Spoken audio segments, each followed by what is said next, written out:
The wait is over, Fujifilm shooters. The FUJIFILM X-S20 mirrorless camera is finally here.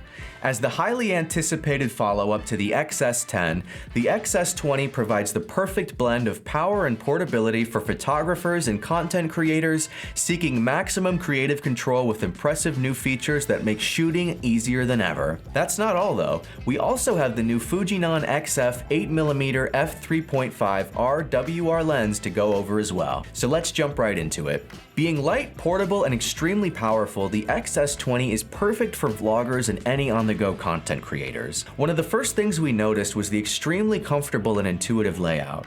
The 180-degree vari-angle LCD touchscreen is incredibly fast and responsive, allowing you to adjust settings quickly. The camera itself is extremely lightweight, weighing just over 17 ounces, allowing you to get shots from virtually any angle without being bogged down by any extraneous camera weight. The X-Trans CMOS 4 sensor and X4 processor 5 imaging engine come together beautifully here for high-speed image and video processing, alongside improvements to the autofocus and auto scene and subject detection speed and accuracy. Upgrades here have also been made to the 5-axis in-body image stabilization, now offering up to 7 stops of compensation, one more stop than the previous model. Concerning video, the Fujifilm X-S20 is capable of recording 6K video, which is another huge upgrade from the 4K on the X-S10. It also incorporates many of the other shooting resolutions of previous Fujifilm X models. Moving on to the lens, the Fujinon XF 8mm f3.5 is pretty remarkable as well.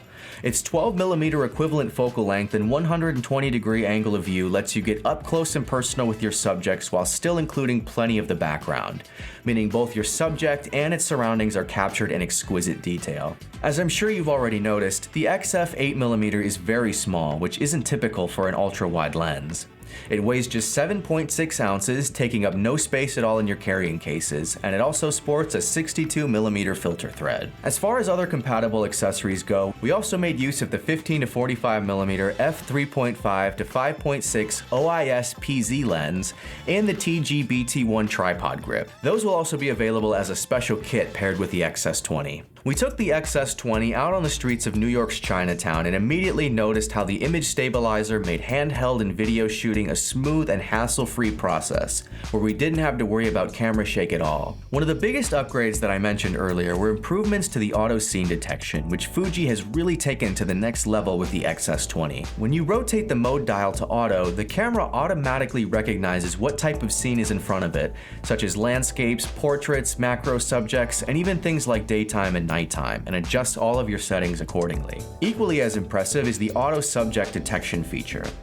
With the previous model, the X-S10, you had to go into the camera's settings manually and select which kind of subject you wanted the camera to track. But with the X-S20, all of that is done instantly just by pointing your camera at your subject. In these instances, it immediately recognized the bird and the cat in front of us and started tracking it without having to open the menu and make a selection. We spent some time with the new vlogging mode as well, which lets you combine the video mode features with functions like a self-timer, face detection, image stabilization, high-speed rec for taking slow-motion videos, and a background defocuser. So all in all, Fujifilm has really upped the ante for vlogging cameras here. This would make a great introductory camera for shooters or content creators looking to make the jump to a more professional grade setup and allow them to upgrade later on.